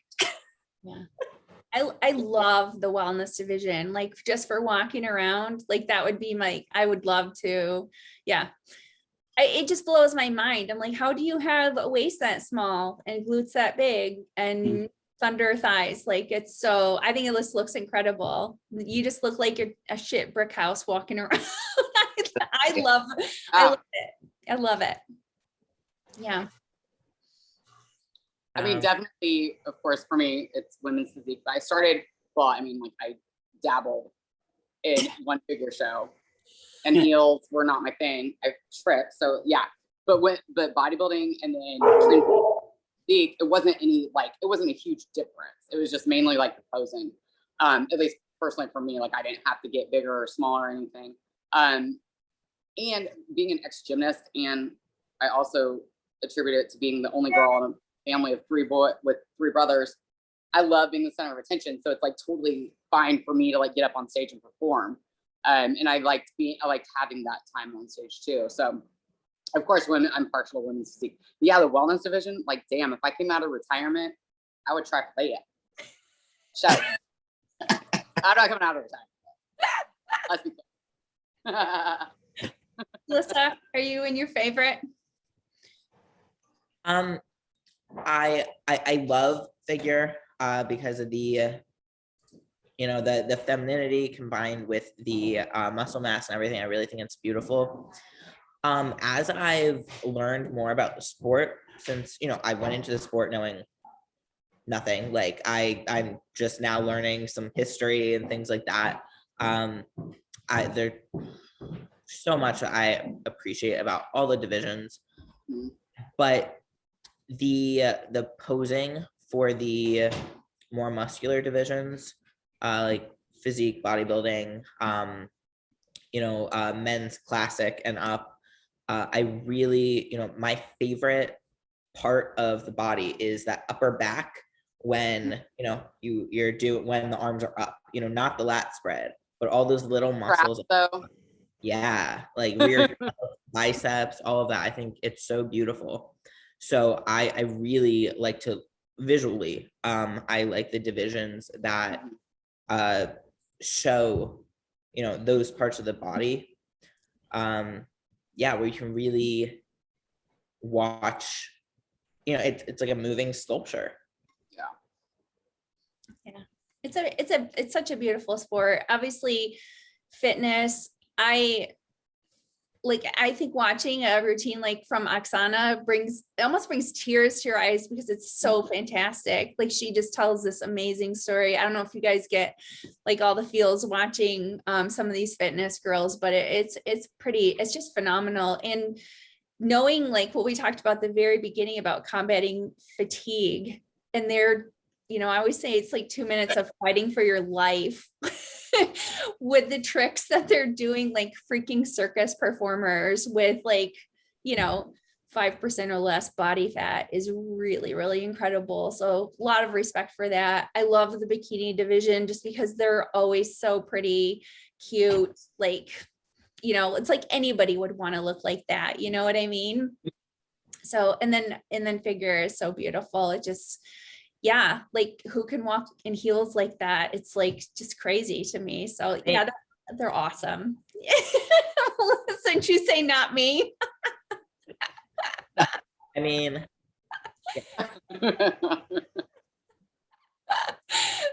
so, and obviously women's physique, man, when that came out, that's when I was like, it was like the mothership calling. I was like, yes, you have something you can do, because yeah, you don't think about becoming a women's bodybuilder because they're so I didn't think about that there was like lightweight, the different divisions or whatever. So yeah, I thought women's physique is beautiful. And then, with Dana and Juliana, it was just like both so different, but both such great representatives of like the start of it was really awesome. Just awesome. It's such a great sport. Like we just have, I can't even think of like what would be another division that they would, I'm sure they'll come out with something, but it's like there's something for everybody. A guy commented on one of my posts. I think I was doing like a physique pose or something. I don't know if he doesn't follow the sport or what. He said there should be a women's classic physique. Okay. I think it's neat that every physique, every style of body has a platform to compete. So and you're not necessarily, you don't have to stick with whatever division you start in. So like if you start in bikini or if you start in figure, you can always move around and kind of find your home, or as your body, starts to change, you can kind of make changes and change divisions just as that. But I'm glad that you mentioned the fitness girls because I commend them. Oh my gosh. I'm like, sometimes feel like I'm on my deathbed. I feel like I can hardly walk. And here they are flipping around, tumbling like it's no big deal, and I'm like, I can't even imagine it would fall on my head, I can assure you. But I actually think a pretty neat division to implement, and I just thought of this during this podcast, and it's for men, but it would be cool if they implemented a men's fitness, right? That's something to think about, and that would be kind of cool to see some guys tumble around, Well, because sometimes we drop into like splits and stuff for Uh-huh. the routines, and I'm like, damn, okay. Call me. Oh, that's a really good idea. So funny. How did you meet your husband? Well, he dropped into the splits. Game Yeah, over. Over. That's so funny. All right. So we have questions here about let's see, peak week manipulation and post-show blues was a big one that I think we need to cover. So I don't know. As far as peak week goes, the main thing is that you have to be lean enough. So get lean enough. A generic, I mean, it's different for everybody because it depends on how fast your metabolism is going. And, you know, some people give you carbs and things speed up, and some people get carbs and they end up, holding more water. So women are a little bit more sensitive, I would say. I tend to say generically keep salt and water high, and then you start implementing carbs, maybe Wednesday, Thursday, if you've got like a Friday, Saturday show, and just kind of monitor. A good coach should be monitoring meal by meal with pictures and weight and updates. So, Go ahead. I've always kind of wondered why people like freak out about peak week, because peak week for me is like, that's the easiest part. Like, I'm not really having crazy workouts at that point. My water still is high. Like, I don't understand why people absolutely lose their minds about it. I'm kind of like more or less relaxing. Like, I'm on the home stretch. I'm kind of covering all the loose ends at that point, making those like final adjustments to just get ready and make sure I'm ready. Extra carb. Yeah, right. Cleaning the car, but just resting. That's what I've always done. And yeah, I do. For me personally, I've always been able to increase my carbs going into peak week, and I've never really had to cut water. I've always kept my water fairly high, so I've been lucky in that regard. I am sensitive to sodium regardless. So like whether I'm prepping for a show or not, for me, my sodium's always relatively low. So I've never really done any manipulation in that regard. But I think that's obviously person dependent. But I think a lot of it just has to do with, if you're not lean enough, you're probably not going to be able to do any sort of crazy like science project going into peak week, And I think sometimes people get, there's like false advertisement on social media. Like you have this coach or somebody that's like, look at this crazy transformation. So then you have these like newbie competitors that are like, well, look what they did in peak week, and I didn't do that. I'm like, well, it's probably because you weren't lean enough. You know what I mean? You just need to drop a little bit more fat before you're actually ready to compete on stage. But I love peak week. That's easy for me. I'm like lounging, feet up, eating, posing. That's like all I'm concerned about at that point. That's the home stretch. Well, here's the thing about peak week is this is about mitigating fatigue at this point. You want all fatigue to drop off. You want all muscle breakdown to be healed completely. This is why you usually don't have a leg day. So it's 7 or more days out is your last leg day, but it's all about, that fatigue, dropping off that fatigue so that the body is rested and able to, it's kind of like, if you've ever run a marathon or a half marathon. I remember I was preparing for a half marathon, and you work up to doing like 10 miles, half marathon's 13. And my brother was kind of coaching me through this, and he's like, okay, and then that last week you don't run at all. And I was like, what? He's like, yeah, you don't do anything. And I was like, well, am I going to forget how to run? Like what? But he's like, no, you want to be completely healed and prepared to run your final race. And nothing's going to happen except that your body is going to be primed to, to do what it needs to do. So it really is. And this kind of goes back to that first question about everything with prep is about mitigating fatigue, I think, because you want to be able to push your training as much as possible. That's the most important thing in order to keep the muscle, preserve the lean tissue. And when it comes to peak week, yeah, like Brooke said, it shouldn't be stressful at all because you are really, lowering your training a ton. you start to add carbs back in, water should be high, rest. And then you work on your posing to try to get rid of some of that last little bit of glycogen, I think. So yeah, it's no, yeah, you, there's no magical, like you're not going to pull 5 pounds of fat off that last week or whatever. Like, it's just not, you know, it's not going to happen. So, so post-show blues and that rebound, you know, I was going to say, this is another reason why I'm not a huge fan of people doing like bucket list contest preps, because like I've always argued, my argument is like, wouldn't you rather lose an amount of weight and keep it off rather than drop more weight and then put a bunch of it back on and try to like then feel like a failure, like depending on your mindset with that. So Brooke, go. What about post-show blues? I think like from a rebound perspective, I always tell people, especially if they're like new to competing, I'm like begging them, please follow your rebounds. Like, I'm giving you a rebound for a purpose. And sometimes I hate to say this, but I almost feel like some people have to experience a negative rebound to almost understand what I'm saying, you know. And I've had clients in the past that they're like, oh, I'm going to be fine. I'm going to be fine. And then, well, they don't follow their rebound. You know what I mean? And they're like, this is what you're talking about, you know, and you don't feel great. I mean, your body at that point, you got to think you've been in such a sensitive state for weeks and months at a time. And then after your show, you kind of lose your entire routine. So you stop your training, you stop your cardio, you're eating anything and everything because you can. Well, your body at that point's like acting as a sponge and you're absorbing everything. So then you see people, when I'm like, you've seen people gain like 20 pounds in a matter of 7 days, like crazy. You actually legitimately see it. And they look like if I were to take a needle, I could just pop them, you know?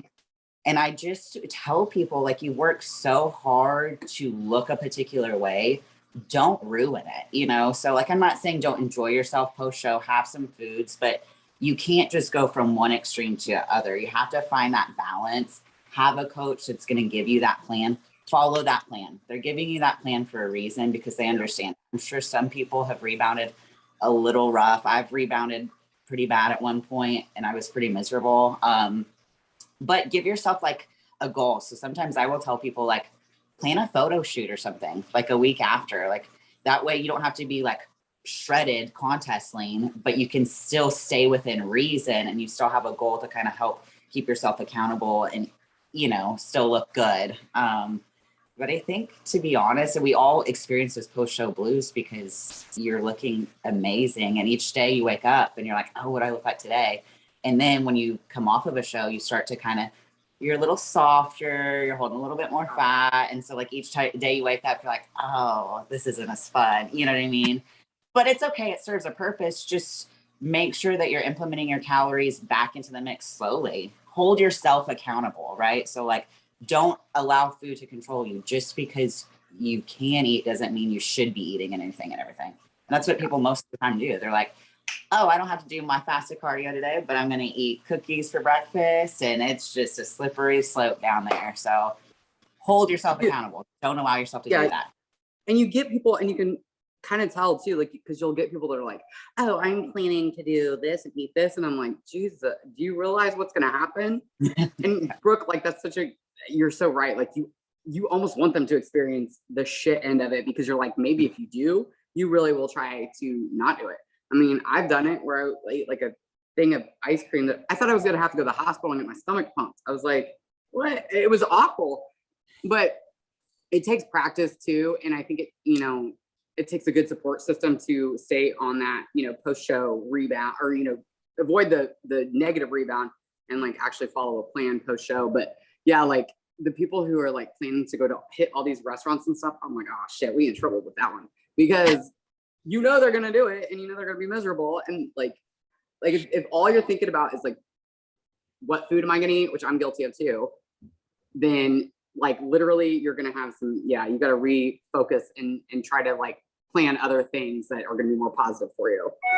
It's hard because you are food focused and you will be until you get back to a more maintenance calories, right? I always say, like, I think a time frame, like, first of all, once you tell yourself you can have a bunch of stuff, you usually don't want it anymore. And I would say, you know, if your show's on Saturday, you know, eat whatever Saturday night, maybe eat whatever on Sunday, and then Monday you're getting back on plan. And I like to, you know, prescribe a 4 to 6 week getting back to maintenance calories, you know, time frame, implementing every week. Not, you don't want to go too slow because you're extending that dieting phase, but you don't want it all to happen in a matter of 2 weeks either. So it's definitely not like a reverse diet. I think they call it like a recovery diet, where you want to get back pretty quickly, but not like so quickly where, you know, like you said, you're 30 pounds up in a matter of, you know, a short period of time. So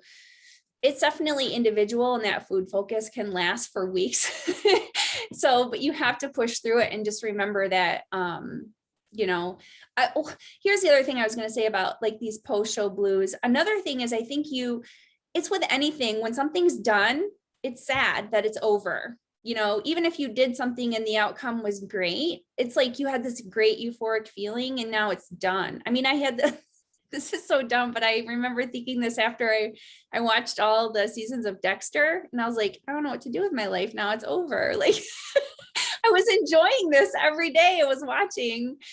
Yeah. I don't know what to watch. So, you know, it's focusing on the next thing. And, you know, like if you love training, put your energy into training, and, you know, yeah, but the food it's like, it can be hard because you really are focused on food because your body fat has been very, very low and you've been dieting a long time. So you have to think about what's best for yourself long-term. Right, Melissa? She's back. Sorry, he was like about to poop on the floor. So yeah, I had to run out real quick. Barefoot. You didn't want him to poop on the floor? Did I not want him to? Not really. Not particularly. But so for me, post-show blues, like for me, it's not so much that like I'm sad to be out of prep. Like, yeah, like that's, you know, that routine can still be there. It's sad to not, you know, create your next like goal. You know, it's very important to set that so that you don't feel lost. But for me, a big part of post-show blues is not so much like, oh, you know, there's nothing, you know, going forward, as much as it's, I literally feel like I'm dragging myself. You know, like I literally feel like it's not just like unmotivated, because I feel motivated, but like I can't get my body to do the things. Like I feel, I mean, I don't know if you guys have experienced this, but it's like getting up for cardio is suddenly harder. You know, sometimes it's, you know, I know a lot of people take a break I've heard, you know, a couple days to, I think Jocelyn, I've seen her post, she takes a month off training after her season. Now, of course, given like, if you want to go train, it doesn't have to be like, I'm taking a month off, like making yourself miserable. But just what I haven't learned what works for myself yet. You know, and I know that. So, you know, it's all experimenting, trial and error. But I really think it's important to find what keeps you like physically and mentally excited. Because sometimes even trying to stay in that routine is a drag. Yeah. You know, you're kind of forcing yourself because you think you should. Well, doesn't it looks like, you know, stepping on stage was the goal, and now you have an indeterminate goal, because it's like, it's just off season. And no, how do you measure that? Well, I'd like to put on 5 pounds of muscle over the course of this time, but there's really no way of measuring it other than doing the things day after day, because it's not like somebody's going to check that when it's time for you to diet down again. You just have to assume that you did all the things in order to produce the outcome you hoped for your off season. So I understand where you're kind of like, what's my goal? now. You know what I mean? Like, I know I have to do all the things, but I don't have a goal. So I can understand. It's like off season is like, you know the goal, right? But it's a lot easier to kind of go, oh, I don't have to today or whatever. Or, oh, I don't have to stick to my diet today. Like when it comes to like after a show, I always take like a whole week off and I jump back. I, kind of like get back the time that I didn't have or I didn't spend with things that I, neglected or whatever. Or like I'll find some other physical activity to do instead of just like work out, So I think like finding something fun to do that is still active, that could be something that you could try, or just, like I said, taking a week off simply and like focus on other things that you love that you didn't get to spend as much time with. I think that helps too. And then you'll want to get back into the training. You'll want to get that feeling of like being motivated to really, really want to do it will come back. You just have to give yourself a break. That's it. I mean, I think it's so like what we're talking about is like one thing. It's like like what you're actually thinking, but I think it's really important because a lot of times like I had to like really like dig and understand this. It's not that, I don't know, it's like deeper than getting yourself to like do stuff or do something different or take a break. It's like this like I don't know if you all have ever struggled with depression. Yeah. Like it's like this post-show depression can feel like actual depression. And when you're experiencing depression and someone says, well, just go do this, it's like, sounds nice. Yeah. That would be great, yeah, I mean, it's just, for people listening to this, it's there's not really an answer to it more than being aware that there's nothing wrong with you for knowing the things that would be good for you to do, but not doing them because you don't feel like you can. And that's okay. I don't have an answer to it, but you're not alone with it. It's something that it's a real experience. Yeah, 100%. I think that like we said, post-show blues is very real. You might not really even be able to pinpoint it why. There's definitely hormonal imbalances that are going on. You think about how hard you dieted and how lean you are, on blood. I mean, this is like, it's easier for me to say, use guys, for example. You have guys that are especially natural guy competitors who diet down 3 or 4 months. Their testosterone levels on paper in blood work are tanked out. You know what I mean? So women are way more sensitive. So you have to think about that. There is absolutely hormonal and chemical imbalances that are happening. And so, Melissa, I think it's great that you're absolutely aware of this and like, I'm not really sure if there's something you can do aside from knowing that this is how you're going to feel for the next few weeks until you're out of it. And, you could take into consideration some of these suggestions. I was thinking, again, I think for you, it might even just be planning events. You do these awesome YouTube video challenges with, random people on the streets and whatnot. And I just saw one. I was like, oh my God, I know her. Kind of know her, but I was like, oh my God, I got to bring this up. I forget what it was, but it was like, oh, some guy. Yeah. Like, I think you made some guy look like a little bitch or something. And I was like, yeah. Arm wrestling and pulling the jeans. Yes. That one. Yeah. I was dying. I was like, what? I think stuff like that are more exciting events would help you get through, because I think you need a little bit more of something that's going to pull you up rather than just out of your own accord. You know what I mean? So to be somewhere with someone that has helped me with whether it's post-show depression or just any other kind of depression. And also, I mean, a big one, we're talking about things to do, but one thing that to not do that is so incredibly helpful is to be aware and then to not beat yourself up, because beating yourself up about it, being like, oh, I should, with all the shoulds, that can be extremely detrimental, even though it's like you're not actually doing anything, but just that thought process that you're bad or you're not progressing or you're wrong, or you're lazy or whatever it is, just not beating yourself up is extremely helpful. Yeah. Just be like, this is what it is right now. Yeah. You know? Yeah. I think that's, I mean, it's the same with depression too. Sometimes you just have to kind of work yourself through it. You know, this is the thing, you know, it will get better. Right. And I think it's reminding yourself that this will get better. You'll get through this phase, and it Don't might, give up. yeah, it might be something you have to decide, like, is this worth it for me? Do I get too low? Am I not handling this well?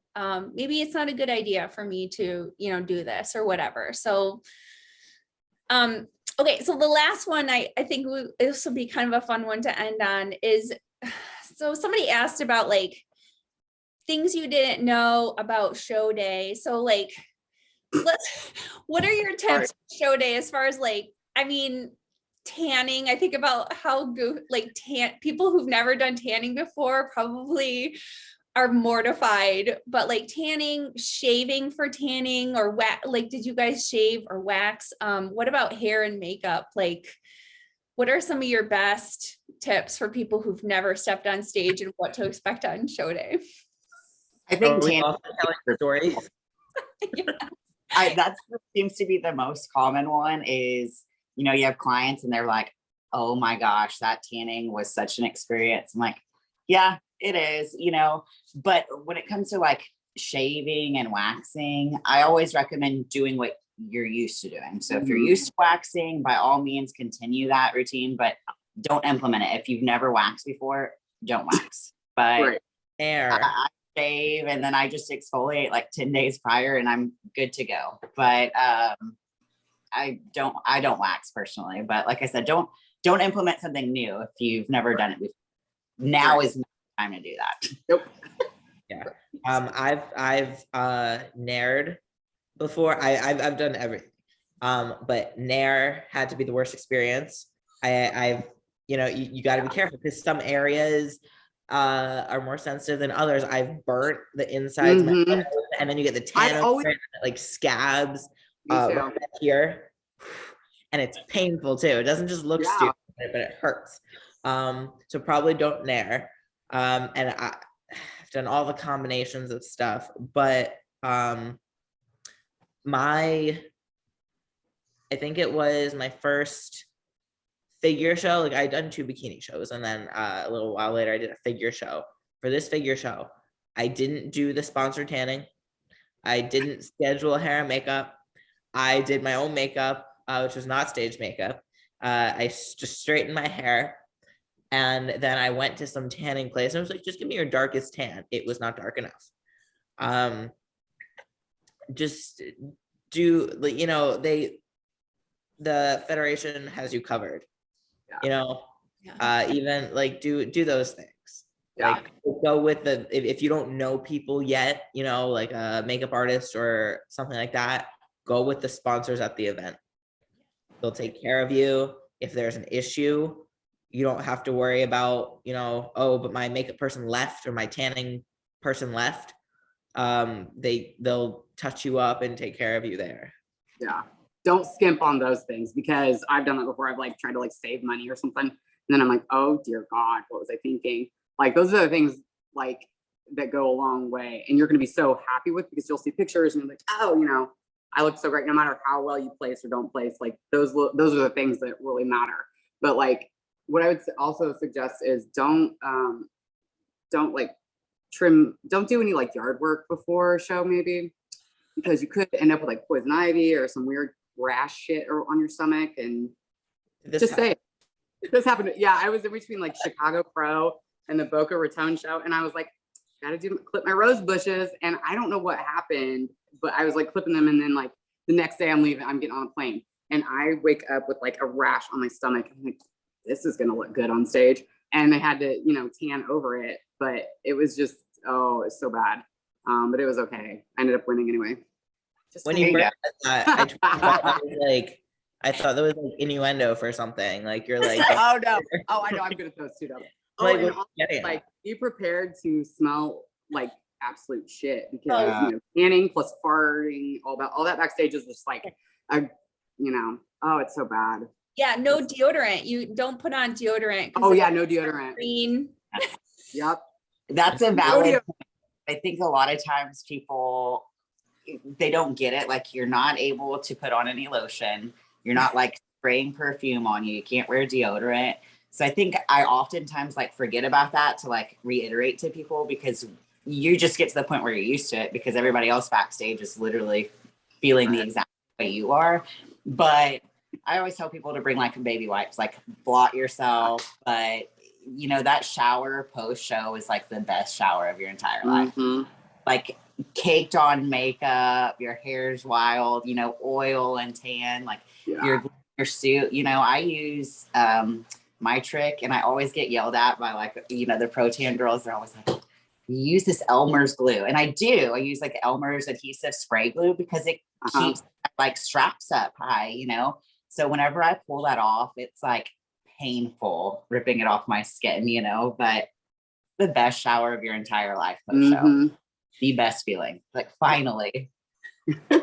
Water's like muddy. Melissa, I did the same thing. I went to like Acapulco Gold for my first show, and I was like, yeah, I just need a dark tan. And then shout out to Jermichael Pratt for Liquid Sun Rays, who was there, and he was just like, let me hook you up for the night show because you just look like, you know, kind of golden.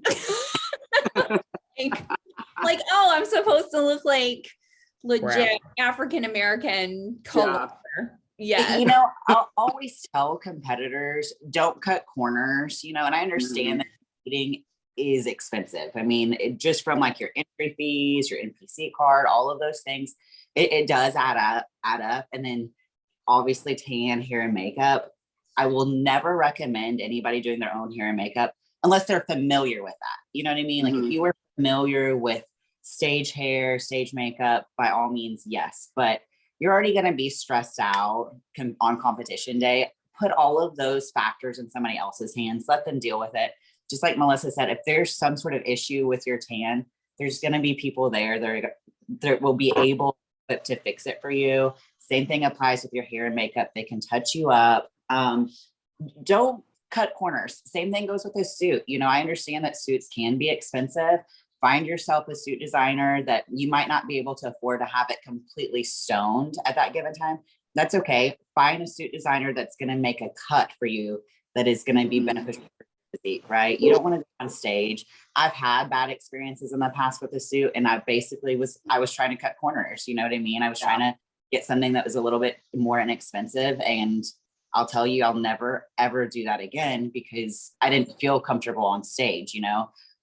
Going into that show in particular, I had like a meltdown here at my gym because my suit like broke, and I was in the aerobics room and I was practicing posing. I was like days out from competing at North Americans, and I was like bawling. I went to this place, EM Jeans here, that's local, and was like crying in their dressing room, like hoping to God that someone could fix it, you know?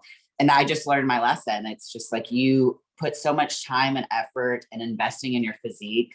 Don't cut those corners on things. That put that into a professional's hands. Let them deal with it. If you have to wait a little bit longer to budget for that, that's fine. But it is not worth cutting those corners. If you can't afford it at that time, just wait a little bit longer until you can. Yeah. A lot of the suit companies too have rentals as well. So because here's the thing, you're going to spend the money on a suit, probably never wear it again anyways, because everybody wants to get another suit the next time they compete.